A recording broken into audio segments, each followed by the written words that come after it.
तो बच्चों आज के इस वीडियो में हम देखने वाले हैं जो हमारा क्लास 12th है। इसका जो इतिहास का विषय है, इसका हमने न्यू कोर्स स्टार्ट किया था सेशन 2023 और 24 के बच्चों के लिए। तो ये जो हमारा न्यू कोर्स है, इसके तहत हम जो 2024 का बोर्ड एग्जाम आपका होगा सीबीएसई का, यानी central board of secondary education, यानी केंद्रीय माध्यमिक शिक्षा बोर्ड। तो इसका हमने न्यू कोर्स स्टार्ट किया था सीबीएसई बोर्ड का 2024 में, जो आपका 28 मार्च 2024 को आपका जो पेपर होगा इतिहास का, वो वाला, ठीक है। जिसके तहत जो हमारा चौथा अध्याय है, इसको हम शुरू करने वाले हैं, जिसका नाम है विचारक, विश्वास और इमारतें। ये चौथा अध्याय है, इसको हम शुरू करेंगे। और इस अध्याय को अगर आपने देख लिया तो आपका जो 28 मार्च 2024 का बोर्ड एग्जाम है, उसमें आपके बहुत अच्छे नंबर आएंगे, जाहिर सी बात है, ठीक है। आप समझते हैं कि आपका जो सीबीएसई बोर्ड है, उसने इस साल सेशन 2023 और 24 में क्या सिलेबस निकाला था। बौद्ध धर्म का इतिहास आपको समझना है, सांची का स्तूप जो है उसका पर्यावलोकन, वैदिक धर्म, जैन धर्म, वैष्णव धर्म, शैव धर्म, और इनका जो संक्षिप्त समीक्षा है वो आपको करना है। केंद्र बिंदु जो रहेगा वो बौद्ध धर्म रहेगा, यानी इस अध्याय में जो मुख्य केंद्र बिंदु है, यानी इसमें आप पूरा का पूरा बौद्ध धर्म पे हमारा फोकस रहेगा, उसी को हम समझेंगे। और सांची का स्तूप आपको समझना है, और प्राचीन मंदिर जो थी उसकी स्थापत्य कला, है ना, और बौद्ध धर्म का इतिहास, ये सभी आपको यहाँ पे पूरा समझना है। यही आपका जो टॉपिक है वो इस साल सीबीएसई बोर्ड ने दे रखा है। तो अब हम चलते हैं आगे। देखो, आपका विषय सूची है बुक का, जो आपका प्राचीन बुक है, उसमें जो आपका पहला अध्याय था ईंटें, मनके तथा अस्थियां, इसको हमने कर लिया, ठीक है। तो इसको मैं टिक लगा देता हूँ, ठीक है। राजा किसान नगर हमने कर लिया, और बंधुत्व, जाति तथा वर्ग कर लिया। और आज हमारा इस बुक यानी प्राचीन इतिहास का जो हमारा बुक है, उसका हमारा लास्ट अध्याय है, जिसका नाम है विचारक, विश्वास और इमारतें। ये अध्याय हमारा हो गया तो हमारा बुक भी समाप्त हो जाएगा। तो अब मैं ये बताता हूं आपको कि इस पूरे चैप्टर में हमें पढ़ना क्या है। सीबीएसई का तो आपने देख लिया कि ये टॉपिक हैं, ये आपको पढ़ने हैं, लेकिन उन टॉपिक को मैं आपको अपने हिसाब से बताऊंगा। तो आपको कितने टॉपिक आपको पढ़ने हैं, तो टोटल आपको बताऊं तो 24 टॉपिक आपको समझने हैं। अगर आपने इन 24 टॉपिक को समझ लिया, यानी आपने इस चैप्टर को ही समझ लिया, ठीक है। तो यही हमारा टॉपिक है। इन टॉपिक को आपको विस्तार से समझना है, तभी आप समझ पाओगे, ठीक है। तो इसमें हमारे टोटल 24 टॉपिक है। आप वीडियो पॉज करके पढ़ सकते हो टॉपिक कौन सा है। फिलहाल हम वीडियो सीधा स्टार्ट करते हैं टॉपिक वाइज। देखो, यहाँ पर कुछ महत्वपूर्ण बातें हैं। वो क्या है कि राजा, किसान और नगर का जो समय काल था वो 600 ईसा पूर्व से 600 ईस्वी था। बंधुत्व, जाति तथा वर्ग का जो समय सीमा था, जो चैप्टर का काल था, वो 600 ईसा पूर्व 600 ईस्वी ही था। और ये विचारक, विश्वास और इमारतें का जो हमारा चैप्टर है, इसका भी समय काल 600 ईसा पूर्व से 600 ईस्वी ही है।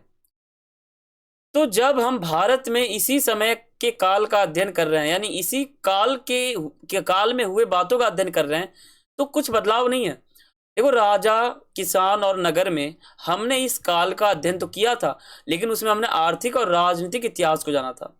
और जो हमारा बंधुत्व, जाति तथा वर्ग था, उसमें हमने सामाजिक इतिहास जाना था भारत का, जहां आपने समझा था पितृवांशिक व्यवस्था, मातृवांशिक व्यवस्था, ठीक है, गोत्र आपने वहां समझा था, महाभारत का समालोचनात्मक समझा था, ठीक है।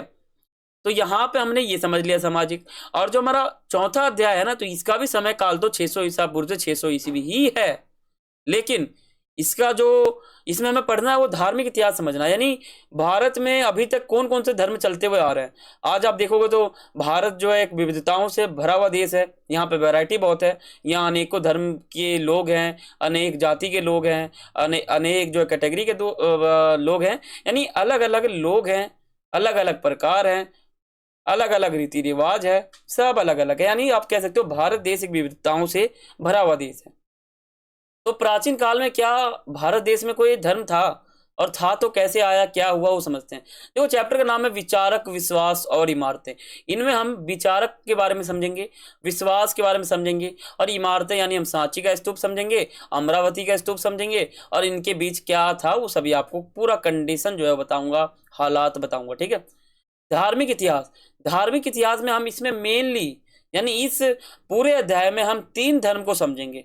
बौद्ध धर्म हमारा इंपॉर्टेंट है, बहुत इंपॉर्टेंट है। जैन धर्म भी हम समझ लेंगे, और हिंदू धर्म भी समझ लेंगे कि हिंदू धर्म को हम पहले क्या कहते थे और अब क्या कहने लग गए। देखो, चैप्टर यहाँ से शुरू होता है, चैप्टर स्टार्ट होता है। वीडियो को स्किप मत करना, आपके लिए ही है, और आपका जो बोर्ड एग्जाम होगा उसके लिए ही है। ये हमारा बहुत इंपॉर्टेंट कोर्स है, आप ज्वाइन करो। और चैनल को सब्सक्राइब कर लो, ठीक है। देखो बौद्ध धर्म का पूरा इतिहास, ये बौद्ध धर्म क्या है और ये बौद्ध धर्म का नाम बौद्ध क्यों रखा गया और धर्म का मतलब क्या होता है ये समझते हैं। देखो यहाँ आपको बौद्ध धर्म में दो शब्द आपको देखने को मिलता है, बौद्ध और दूसरा धर्म। धर्म मतलब रीति रिवाज, कोई भी रीति रिवाज उसको हम एक धर्म कह देते हैं, और बौद्ध यानी एक व्यक्ति का नाम है बौद्ध, ठीक है। उनका नाम असली आपको बताऊं तो उनका नाम था सिद्धार्थ, सिद्धार्थ उनका नाम था, ठीक है, सिद्धार्थ, सिद्धार्थ उनका नाम था। फिर क्या होता है कि उनका गोत्र था गौतम, ठीक है, गौतम उनका गोत्र था, और उन्होंने अधिक शिक्षा ग्रहण कर लिया था। और जिन्होंने अधिक शिक्षा ग्रहण किया है ना, तो उनको बुलाने के लिए हम एक शब्द का प्रयोग करते हैं जिसका नाम है बुद्ध। तो इसलिए इनका नाम गौतम बुद्ध पड़ गया, और इन्होंने अपने धर्म की स्थापना कर दी। तो इन्होंने धर्म का नाम क्या रख दिया, बुद्ध की जगह बौद्ध रख दिया, यानी बुद्ध को बौद्ध में कन्वर्ट कर दिया, है ना, बुद्ध को बौद्ध में कन्वर्ट कर दिया, इसलिए इस धर्म का नाम बौद्ध धर्म रखा गया है। समझ गए, आप समझते हैं इनके बारे में। इनकी मूर्ति आप देख सकते हो, ठीक है। देखो इनका जो ये जो बौद्ध धर्म है, इसका स्थापना कब, इसकी स्थापना किसने की, तो आप कहोगे गौतम बुद्ध ने स्थापना की थी बौद्ध धर्म की। इनका बचपन का नाम सिद्धार्थ था, ठीक है, और इनका जो जन्म था वो 563 ईसा पूर्व में हुआ था नेपाल के लुम्बिनी नामक जगह पर, ठीक है। माता का नाम महामाया था, और इनके मौसी का नाम था महाप्रजापति गौतमी, जो आगे जाकर आपको दिखेंगे। जो सबसे पहले बौद्ध संघ में शामिल होती है महिला, वो यही होती है। इनके पिता का नाम सुशोधन था, ठीक है, और इनके पत्नी का नाम यशोधरा था। फिर इनके बेटे का नाम था, और फिर इनका गोत्र था गौतम, ठीक है। इनका गोत्र ध्यान रखना गौतम, इसलिए इनका नाम गौतम बुद्ध पड़ गया, और इनके धर्म का नाम बौद्ध पड़ गया। देखो क्या होता है, एक बच्चे का जन्म हो जाता है जिनका नाम गौतम बुद्ध है या सिद्धार्थ है, तब ये थोड़ा बड़ा हो जाता है। बड़ा होते होते क्या होता है कि बहुत सारे ज्ञानी जो पंडित होते हैं, जो पुरोहित होते हैं, वो एक भविष्यवाणी करते हैं कि जो छोटा सा लड़का है सिद्धार्थ, अगर इसको दुखों का एहसास हो जाएगा ना, तो ये बन जाएगा एक सन्यासी। अगर इसे दुखों का एहसास नहीं होगा तो ये बन जाएगा कोई अच्छा सा शासक, जैसे चंद्रगुप्त मौर्य, अशोक, तो इस प्रकार का एक राजा बन जाएगा। अगर इसे दुखों का एहसास नहीं होगा तो एक राजा बन जाएगा, ऐसा भविष्यवाणी हो गया। फिर क्या होता है, फिर इनको दुखों का एहसास हो जाता है कि जीवन में दुख भी होते हैं, तो ऐसा एहसास हो जाता है। तो एहसास जब होगा तो ये बन जाएंगे सन्यासी, जैसा कि बन भी चुके थे। और अगर इनको एहसास नहीं होगा तो ये एक चक्रवर्ती सम्राट बन जाएंगे, यानी एक शासक बन जाएंगे। तो ऐसा हो गया भविष्यवाणी। तो इनके पिता ने एक महल बनवा दिया जिनमें ये रहते थे, ताकि इनके पिता सोचते थे अगर ये बाहर चला जाएगा इसको दुखों का एहसास हो जाएगा, इसलिए इन्होंने क्या किया, एक महल बनवा दिया। अब महल बनवाने के बाद क्या हुआ, ये एक दिन जाते हैं घूमने के लिए, और वैसे यहाँ पे सब सुख सुविधा सब उपलब्ध था इस महल में, ताकि ये जो सिद्धार्थ है ये बाहर ना जाए और इनका जो है ये धर्म वो ना बने, या फिर ये सन्यासी ना ले ले। फिर क्या होता है, फिर एक दिन जाते हैं अपने सारथी के साथ, या अपने सारथी कह सकते हैं हम, उनके साथ ये जाते हैं घूमने के लिए। तो जब ये घूमने जाते हैं तो इनको 3 व्यक्ति दिखते हैं रास्ते में। 3 व्यक्ति कौन थे, एक बूढ़ा आदमी दिख जाता है जो एक लाठी लेके चलता है। तो सिद्धार्थ ये सोचते हैं कि क्या मनुष्य एक दिन बूढ़ा हो जाता है, ऐसा ये जो सिद्धार्थ है ये सोचते हैं। और ये सोचते हैं कि अगर मनुष्य बूढ़ा हो जाता है तो क्या वो ऐसा दिखता है, क्या मैं भी एक दिन बूढ़ा हो जाऊंगा, ऐसा सिद्धार्थ अपने मन में सोचता है। तो उसके जो सारथी होते हैं वो कहते हैं कि हाँ, जो व्यक्ति पृथ्वी के अंदर आता है वो आज से 50-60 साल बाद जो है बूढ़ा हो जाता है, उसके बाल पक जाते हैं, उसका जो खड़े रहने का स्टाइल है वो चेंज हो जाता है, उसका हड्डी कमजोर हो जाता है, और वो इस प्रकार का जो डंडा है वो लेके चलता है, ठीक है। तो उनके सारथी ने कह दिया, तो उनको लगा कि वाह ऐसा होता है, या फिर उनको दुखी होता है, यानी वो दुख में सोचते हैं, यानी दुखी होकर सोचते हैं कि क्या कभी मनुष्य ऐसा हो जाता है और उसका जो कैपेसिटी है, जो क्षमता है वो कम हो जाता है, फिर बूढ़ा हो जाता है। तो सोचते सोचते उनको कहीं ना कहीं दुखों का एहसास हो जाता है। दूसरे व्यक्ति उनको दिखते हैं बीमार होते हुए, वो चेयर पे पड़े रहते हैं, उनको उनके ऊपर पानी चढ़ाया जाता है उसके खून में। तब सिद्धार्थ सोचते हैं कि जो ये व्यक्ति पड़ा हुआ है, क्या एक मनुष्य हर दिन बीमार हो जाता है। तो उनके सारथी ने कहा कि हाँ, जो व्यक्ति पृथ्वी के अंदर आता है वो कभी ना कभी 1 साल में, 2 साल में, 3 साल में कभी ना कभी तो बीमार पड़ता ही है, ऐसा उनके जो सारथी है वो कहते हैं। और फिर उनको दुखों का एहसास होने लग गया था, वो सोचने लग गए थे कि क्या मनुष्य ऐसे बीमार हो जाता है, और बीमार होने के बाद क्या उसको ऐसे इस प्रकार के हालात में रखा जाता है। या उसके शरीर में जो जो भी चीज़ है वो कम हो जाता है, उसको कहीं ना कहीं, मतलब सिद्धार्थ को जो क्या हो रहा है ना यहाँ पर, उनको दुख का एहसास हो रहा है। ठीक है, दुखों का एहसास हो रहा है, इसलिए वहां पर वो सन्यासी बन जाते हैं। अब तीसरा व्यक्ति उनको दिखता है कब्र में, यानी एक मरा हुआ व्यक्ति दिखता है जिनको बहुत सारे लोग ले जा रहे होते हैं अंतिम संस्कार के लिए, जलाने के लिए। तब इनको जब देखते हैं सिद्धार्थ, तो वो सोच लेते हैं क्या जो मनुष्य पृथ्वी के अंदर आता है, क्या वो पृथ्वी के बाहर भी चला जाता है, यानी उनकी मृत्यु भी हो जाती है कभी कभार, ऐसा वो सोचते हैं। यानी वो ये सोचते हैं कि जो व्यक्ति पृथ्वी के अंदर आता है वो कभी ना कभी उसकी मृत्यु तय है। तो उनको दुखों का कंप्लीटली एहसास हो जाता है, यानी संपूर्ण रूप से उनको एहसास हो जाता है कि कभी ना कभी मनुष्य जो है उसकी मौत जो है वो आ जाती है। तो इस प्रकार जो सिद्धार्थ है वो सोचते हैं और वो हो जाते हैं दुखी, उनको हो जाता है दुखों का एहसास। वो ये सोचने लग जाते हैं कि पृथ्वी के अंदर इतना दुख है, इतना दुख है, अब मैं सन्यासी बन जाऊंगा, सन्यास ले लूंगा और इन सभी दुखों को दूर करूंगा, ऐसा वो सोचते हैं। और उसी दिन वो महल से निकल जाते हैं, है ना, और वो चले जाते हैं सन्यासी लेने। तो सन्यास लेने वो जाते हैं ऊंची ऊंची पहाड़ियों पे, और वो सन्यासी बन जाते हैं। अब क्या होता है, आप ध्यान देना, अब वो सिद्धार्थ नहीं रहते हैं, अब उनका नाम गौतम बुद्ध पड़ जाता है। गौतम बुद्ध क्यों पड़ा? देखो, गौतम बुद्ध पढ़ने का सिंपल सा बात यही है, गोत्र उनका गौतम था, ज्यादा पढ़े लिखे व्यक्ति को हम बुद्ध कहते हैं, गौतम बुद्ध पड़ जाता है। अब क्या होता है, एक महिला आती है अपने बच्चे को लेते हुए कि मेरा बच्चा जो है उसकी मृत्यु हो गई है, आप इसको ठीक कर दो। तब बुद्ध कहते हैं, यानी गौतम बुद्ध कहते हैं कि तुम्हारे बच्चे को मैं ठीक कर दूंगा, बस तुम्हें एक काम करना है कि कहीं से भी तुम्हें एक गिलास सरसों का तेल लाना है, जहां जिस घर में कोई आज तक मरा ना हो, यानी जिस घर में आज तक कोई नहीं मरा है उस घर में जाओ और एक गिलास सरसों का तेल लेके आ जाओ। अगर लेके आ गए तो मैं तुम्हारे बेटे को जिंदा कर दूंगा। ऐसा उन्होंने अपने उनके सामने एक शर्त रखा। तो ये जो महिला है घूमती रहती है, घूमते घूमते घूमते घूमते पूरे घर में घूमती है और पूछती है कि तुम्हारे पास क्या सरसों का तेल है, दे दो। तो बोलती है हाँ मेरे पास तो है। तो जो महिला है वो ये पूछती है कि तुम्हारे घर में कोई मरा तो नहीं आज तक? तो वो दूसरी महिला कहती है जिससे वो तेल मांगने गई है, तो वो कहती है कि नहीं, मरी बहुत मरे हुए हैं। तो वो वहां से हट जाती है, फिर दूसरे घर में जाती है, फिर वहां पूछती है तो वहां भी बहुत लोग मरे हुए थे, उनसे तेल तो ले नहीं पाती है। फिर अगले घर में जाते हैं, फिर अगले घर में जाते हैं। तो इस प्रकार उन्होंने 500 घर क्रॉस कर लिया था। 500 घर वो घूम गई और वहां पे उन्होंने देखा सरसों का तेल तो मिल रहा था, लेकिन वहां पे सब मरे हुए भी थे। आज तक ऐसा हुआ ही ना हो कि कोई मरा ना हो। तब ये शर्त यहाँ पे उल्टा हो जाता है, और ये महिला, यानी महिला को गौतम बुद्ध कहते हैं कि जो व्यक्ति पृथ्वी के अंदर आता है वो एक ना एक दिन उसका जो मृत्यु है वो बिल्कुल तय है, इसमें कोई भी शक नहीं है, बारीक सा भी शक नहीं है। उनका मृत्यु जो है वो बिल्कुल तय है, 102%। ये बुद्ध कहते हैं। तो महिला की जो आंखें हैं ना वो उस समय खुल जाती है, महिला बोलती है कि हाँ, अब इसकी मृत्यु तय थी तो मृत्यु हो गई, अब उसमें मैं कुछ नहीं कर सकती। और वो बुद्ध है वो भी कहते हैं मैं कुछ नहीं कर सकता। तो यहाँ पर जो ये लेडीज है या जो महिला है, इसकी जो आंखें हैं वो खुल जाती है, और इस प्रकार जो बुद्ध है ये इनको सबक सिखा देते हैं। समझ गए? ये कहानी था। वैसे मैं आपको विस्तार से बता रहा हूँ, इतना विस्तार अगर आपको नहीं बताऊंगा तब भी आपका काम चल जाएगा, लेकिन मैं आपको बता रहा हूँ। देखो यही फोटो है जो मैंने आपको दिखाया है। तो यहाँ पे आप ये समझ गए। अब आप अपने दिमाग में ये धारण कर लो कि यहाँ पर सिद्धार्थ का नाम सिद्धार्थ बिल्कुल भी नहीं है, यहाँ आप सिद्धार्थ बिल्कुल नहीं कहोगे, यहाँ पे आप इनको गौतम बुद्ध कहोगे। इनका नाम पड़ गया है गौतम बुद्ध, ये एक सन्यासी है, एक सन्यासी है, ठीक है।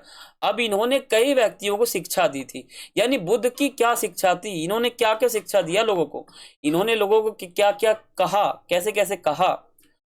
तो इन्होंने लोगों को कहा था कि अहिंसा का प्रचार करो, यानी हिंसा रोक दो, हिंसा मत करो, अहिंसा को अपनाओ।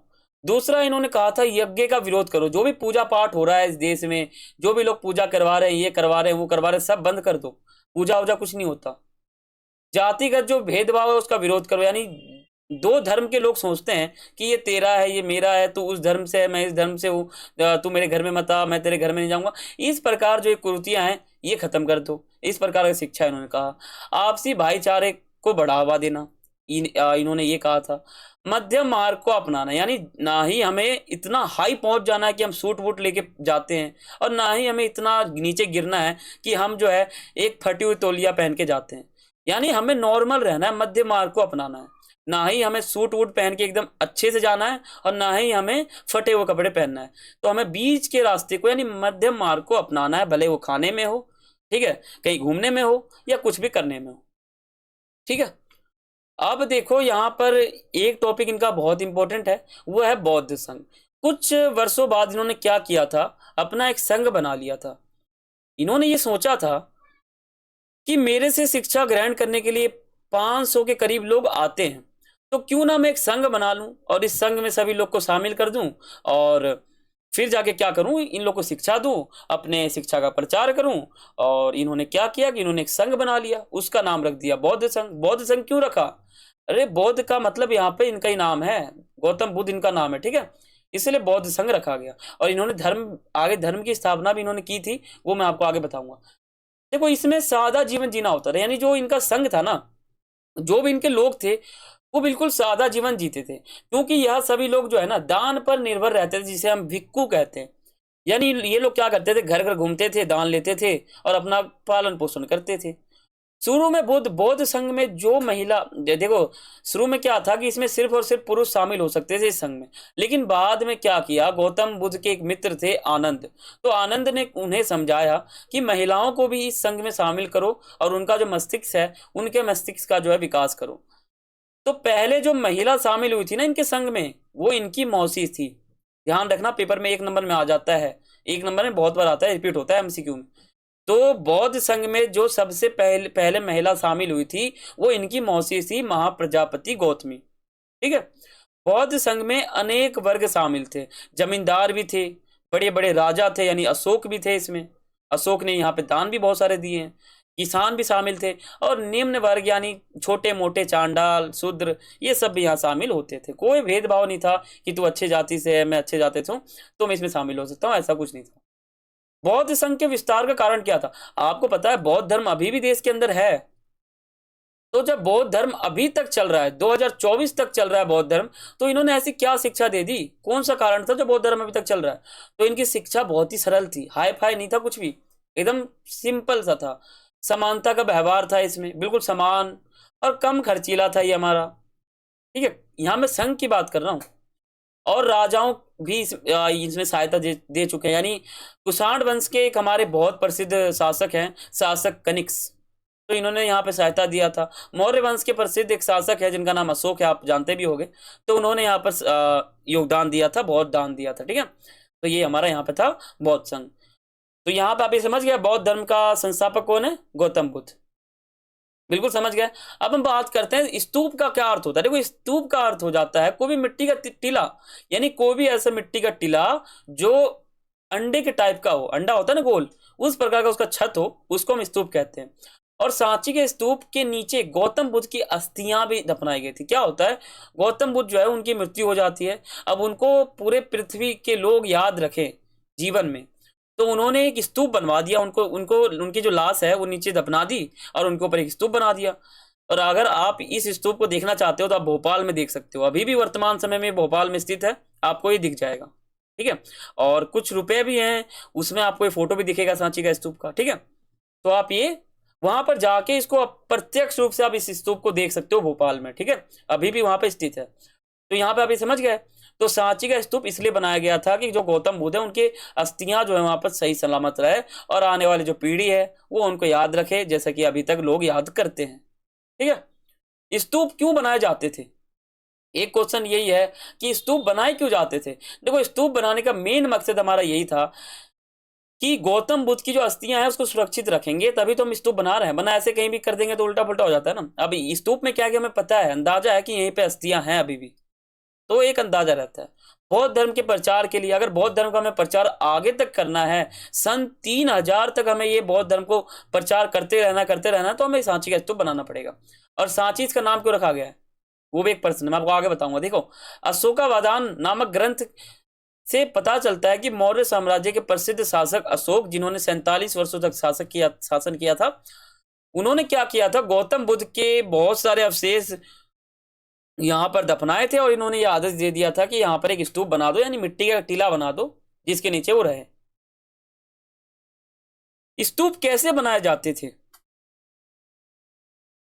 एक क्वेश्चन यही है कि स्तूप बनाए कैसे जाते थे। देखो स्तूप लोगों द्वारा दिए गए दान की सहायता से बनता था। नोट कर लो, आप इन सभी नोट्स बना सकते हो आप, ठीक है। स्तूप के निर्माण के लिए राजाओं ने दान दिए थे, सातवाहन वंश का, मौर्य वंश का, और शिल्पकार व्यापारी ने भी दान दिया। तो 100 के करीब महिला पुरुष भी दान दे रहे थे। सभी लोग यहाँ पे दान दे के इस स्तूप को बनाते हैं। क्योंकि वो कौन है, वो गौतम बुद्ध के फैन है। फैन मतलब, फैन मतलब उसके उनके चाहने वाले, ठीक है। चाहने वाले को हम फैन कह देते हैं या फिर चाहने वाला कह सकते हैं हम। तो वो सब उनके चाहने वाले थे, उनको पसंद करते थे, तो उन्होंने दान दे दिया। स्तूप कैसा दिखता था, स्तूप दिखता कैसा था, तो वो स्तूप जो है बिल्कुल गोल था। यहाँ देखो, ये बिल्कुल गोल था। स्तूप के ऊपर वाले हिस्से को अंडा कहा जाता है। अंडे के ऊपर एक चौकोर डिजाइन बना हुआ जिसे हम हर्मिक कहते हैं। ये अंडा है, इसके ऊपर एक चौकोर का डिजाइन है, इसको हम हर्मिक कह देते हैं। और इस प्रकार देखो, जब भी स्तूप बनता है ना, तो स्तूप बनाने के लिए हमें इस मैप को देखना पड़ता है और इसी के जैसे हमको स्तूप बनाना पड़ता है। अमरावती का भी एक स्तूप है जो मैं आपको आगे बताऊंगा। देखो सांची की एक झलक आपके एनसीईआरटी का फर्स्ट टॉपिक है। तो इसमें यही बताया गया है कि 19वीं सदी में क्या होता है, यूरोप में सांची के स्तूप को ले जाने के लिए काफी दिलचस्पी होती है, ठीक है। तो सुल्तान जहां बेगम है ना, और उनकी भूमिका यहाँ पे ज्यादा होती है। तो आप यहाँ पे पूरा पढ़ सकते हो। वो स्तूप को बचा लेते हैं, वो क्या करते हैं, एक उसकी प्रतिरूप वहां पे रख देते हैं, और वो जो ले जाने वाले लोग हैं वो चकमा खा जाते हैं, यानी वो उसको कहीं ना कहीं उल्टा पुल्टा ऐसा लगता है कि ये असली स्तूप है, तो वो उस स्तूप को ले जाते हैं और ये जो असली स्तूप है वो वहीं रह जाता है। तो ये एक चाल था इस स्तूप को बचाने का। तो आप यहाँ पूरा पढ़ सकते हो, मैंने आपको बता रखा है यहाँ पर, ठीक है। सुल्तान जहां बेगम और शाहजहां बेगम, ठीक है, इन दोनों का आपको यहाँ पे दिखेगा। अब यहाँ पे देखो ये जो आपको यहाँ दिख रहा है सांची का स्तूप, इसमें आपको यही बताया गया, बिल्कुल आसान है, आप इसको पढ़ोगे आपको समझ में आ जाएगा। एनसीईआरटी का स्क्रीनशॉट है, आप देख सकते हो। अब बात करते हैं यज्ञ। यज्ञ वाला हमारा टॉपिक होगा ये। देखो यज्ञ और विवाद, यानी यज्ञ कर, देखो यज्ञ हो रहा है ना, तो उसमें विवाद हो रहा है, इसलिए इस टॉपिक का नाम यज्ञ विवाद रखा गया है। पहली सहस्त्राब्दी ईसा पूर्व का समय विश्व इतिहास का महत्वपूर्ण मोड़ मोड़ माना जाता है। देखो सहस्त्राब्दी का मतलब हो जाता है 1000 साल, और पहली यानी पहला, यानी ईसा मसीह के जन्म से पहले वाला सहस्त्राब्दी 1000 साल। वो उसके बाद जो समय है ना, या वो 1000 का समय है, इसको भारत के इतिहास या पूरे विश्व के इतिहास में इसको महत्वपूर्ण मोड़ माना जाता है। आपने क्लास 11th में विश्व इतिहास समझा होगा, ठीक है, तो वहां पे आपने ही समझा है। क्योंकि इस काल में जरथुष्ट, ठीक है, और खुंगतसी, सुकरात, प्लेटो, अरस्तु और महावीर बुद्ध, ये सभी लोग जो है ना अपनी कला का प्रदर्शन करते हैं। सुकरात, प्लेटो, इनको आप जानते भी होंगे, है ना, पॉलिटिकल साइंस में इनका योगदान ज्यादा है। तो यहाँ पे आपने ये देखा है। अब इसमें हम आगे समझते हैं। देखो सहस्त्राब्दी का मतलब यहाँ पर क्या है कि ये जीरो का समय है। तो जीरो से और 1000, 1000 और जीरो से बीच का जो समय है ना पूरा 1000 का, इसको हम कहते हैं ईसा पूर्व के प्रथम सहस्त्राब्दी। अब समझते हैं। देखो इन्होंने जीवन के रहस्यों को समझने का प्रयास किया था, मनुष्य तथा विश्व व्यवस्था के बीच समझने का प्रयास किया। गंगा की घाटी में नए शहरों का उदय, वहां पे जो है ना राज्यों का उदय हो जाता है। गंगा घाटी भी वहां पे देखने को मिलता है। आर्थिक और सामाजिक जीवन बदल जाता है, ठीक है। और हालात, चिंतक, ये सभी यहाँ पे बदलते हुए दिखते हैं। यहाँ पे आपको ये दिख रहा होगा, ईरान, चीन और इराक और बाकी भारत।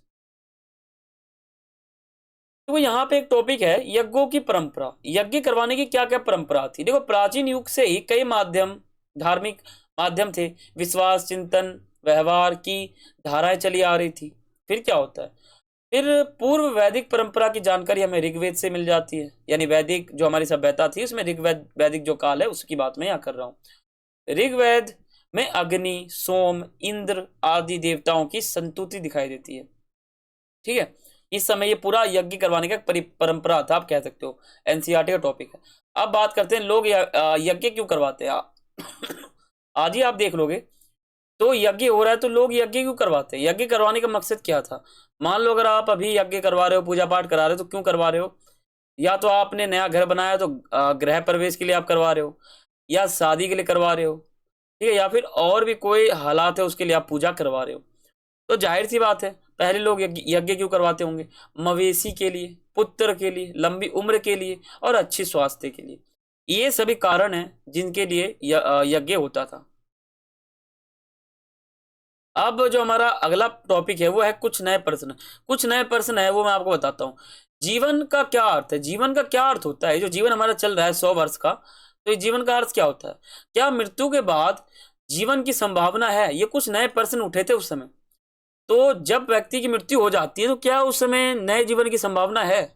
ये क्या पुनर्जन्म का अतीत के साथ संबंध है? क्या आज इस जन्म में अगर कोई व्यक्ति कुछ पापी वाला या कुछ पाप करता है, कुछ गलत कार्य करता है, तो क्या उस कार्य का जो फल है वो मनुष्य को अगले जन्म में मिलता है? ये क्वेश्चन मार्क था। तो यही कुछ प्रश्न पूछे गए थे, आपके इतिहास में दे रखा है। अब यहाँ पे ये समझते हैं वाद विवाद और चर्चाएं।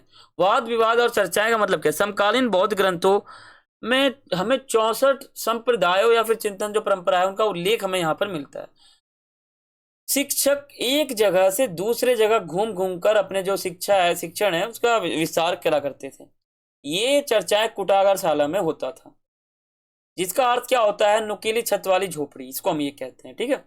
और यदि एक शिक्षक अपनी प्रतिद्वंदी को अपने तर्कों से समझा लेता है तो वो उसकी अनुयायी या फिर शिष्य बन जाते हैं। इसमें से कई शिक्षक महावीर और बुद्ध थे, यानी शिक्षक की बात यहाँ पे महावीर और बुद्ध से हो रही है। उन्होंने यह माना कि जीवन के दुख से मुक्ति का प्रयास हर व्यक्ति स्वयं करता है। इन्होंने वेदों को चुनौती दी कि वेद बिल्कुल खराब है, ऋग्वेद, ठीक है, और भी जो वेद थे वो खराब है। इनके अनुसार ब्राह्मण व्यवस्था गलत थी, जो आपको मैंने बताया था ना, क्षत्रिय शूद्र वैश्य, ठीक है, और क्षत्रिय सब मैंने आपको बताया था, ब्राह्मण वैश्य शूद्र, ये सभी जो वर्ण व्यवस्था थी ना समाज में, ये बिल्कुल गलत थी इनके अनुसार, यानी महावीर और बुद्ध के अनुसार। जाति प्रथा और सती प्रथा बिल्कुल गलत मानते थे ये, ठीक है। तो यही यहाँ पे बात हो रही है। अब देखो यहाँ पे हमें एक टॉपिक और हमारा वो समझते हैं। हमारा अगला टॉपिक है लैकिक सुखों से आगे महावीर जी का संदेश। इसमें क्या बताया गया? इसमें ये बताया गया है कि जैन धर्म का विस्तार कब होता है, जैन धर्म की स्थापना कब होती है, इसमें शिक्षा क्या है, महिलाओं का जीवन कैसा था, महत्वपूर्ण बातें क्या थी, अवधारणा क्या था, इसमें यहाँ पे क्या क्या महत्व था, इसका भारतीय परंपरा क्या, इसमें पूरा महत्व बताया गया। यानी इसमें आप पढ़ोगे इस पैराग्राफ को तो इसमें यही बताया गया कि किस प्रकार से जो जैन धर्म है उसका विस्तारण होता है। तो आप वीडियो पॉज करके इसको पढ़ सकते हो। जैन धर्म का विस्तार कैसे होता है हम ये समझते हैं। जो जैन धर्म का विस्तार धीरे धीरे होता है, यानी कि एक बार ही हो जाता है, धीरे धीरे सैकड़ों वर्षों बाद, ठीक है, धीरे धीरे इसका विस्तार होता जाता है और भारत के कई हिस्सों में इसका विस्तार हो जाता है, ठीक है। अब हमारा जो अगला टॉपिक है उसको समझते हैं। अगला हमारा टॉपिक है उसका नाम है अमरावती का स्तूप कैसे नष्ट हो गया। ये क्वेश्चन इंपॉर्टेंट है और ये क्यों नष्ट हुआ और कैसे हुआ आपके सामने लिखा हुआ है, ठीक है, यहाँ पे आपको देखने को मिल रहा होगा। तो इसको आप पढ़ सकते हो बहुत ही अच्छी तरह से, और इसके आगे भी दे रखा है। तो मैं आपको पढ़ के बताऊंगा तो वीडियो लंबा हो जाएगा, ठीक है। तो आप इसको आराम से पढ़ सकते हो, इसमें ज़्यादा मुश्किल नहीं है, बिल्कुल ईजी है। और यहाँ पे आप पढ़ सकते हो, आगे का बताया गया कि अमरावती का जो स्क्रीन जो पत्थर है यानी उसका जो लिखित रूप है। और यहाँ देखो आप, इसमें ये बताया गया है कि अमरावती का जो स्तूप है उसकी दीवार पे कोई चित्र बना हुआ है, कैसा बना हुआ है, क्या था उसमें, वो सभी बता रखा है, ठीक है। और स्तूप बनाने का फॉर्मेट यही था। यहाँ पर ऊपर ये रखा गया जिसे हम हरमिन कह देते हैं, हर्मिक कह देते हैं, ठीक है। अब आगे आप देखो तो इस प्रकार देखो, मान लो यहाँ पर ये स्तूप है, इसको अगर मैं जूम करूँ ना तो इस प्रकार से इसके ऊपर चित्र बने हुए हैं, ठीक है। तो आप ये पढ़ सकते हो, आगे भी लाइन है, आगे भी आप पढ़ सकते हो इसका। अब यहाँ पे एक चीज आपको समझने वाला ये है कि सांची का स्तूप कैसे बच गया, जबकि अमरावती का स्तूप तो नष्ट हो गया, तो सांची का स्तूप कैसे बच गया? तो सांची का स्तूप क्यों बचा? क्योंकि वहां पर भोपाल की जो बेगम थी, शाहजहां बेगम, सुल्तान जहां बेगम, तो उनका भूमिका जा रहा था। 1818 ईस्वी में अमरावती का स्तूप नष्ट हो गया था। तो यहाँ पे ये पूरा स्तूप के बारे में बता रखा है कि जो सांची का स्तूप है वो कैसे बच गया, ठीक है। एच कोल का वहां पे क्या भूमिका था। अब हमारा जो अगला टॉपिक है वो ये है कि सांची के स्तूप की मूर्ति कला की विशेषता। देखो सांची का जो हमारा पूरा स्तूप है ना, उस पे ये इस प्रकार की मूर्तियां बनी हुई थी, ऐसी ऐसी ऐसी, ये सभी मूर्तियां आपको सांची के स्तूप की दीवार पर मिल जाएगा। अब बात करते हैं कि जो सांची का स्तूप है क्या दर्शाता है। देखो ये जो पूरा का पूरा पोस्टर है क्या दर्शाता है यहाँ पढ़ सकते हो, फिर ये क्या दर्शाता है ये आप पढ़ सकते हो, फिर ये क्या दर्शाता है ये आप पढ़ सकते हो, फिर ये क्या दर्शाता है, फिर ये आप पढ़ सकते हो। सभी मूर्ति के बारे में बता रखा है मैंने विस्तार से, आप पढ़ सकते हो वीडियो पॉज करके। और ये क्या दर्शाता है ये आप पढ़ सकते हो, क्या दर्शाता है। और फिर ये क्या दर्शाता है, ये जो हमारा मूर्ति है ये आप पढ़ सकते हो। और फिर ये जो मूर्ति है ये क्या दर्शाता है, मोस्ट इंपॉर्टेंट है, पेपर में रिपीट होता है, तो आप ये पढ़ सकते हो।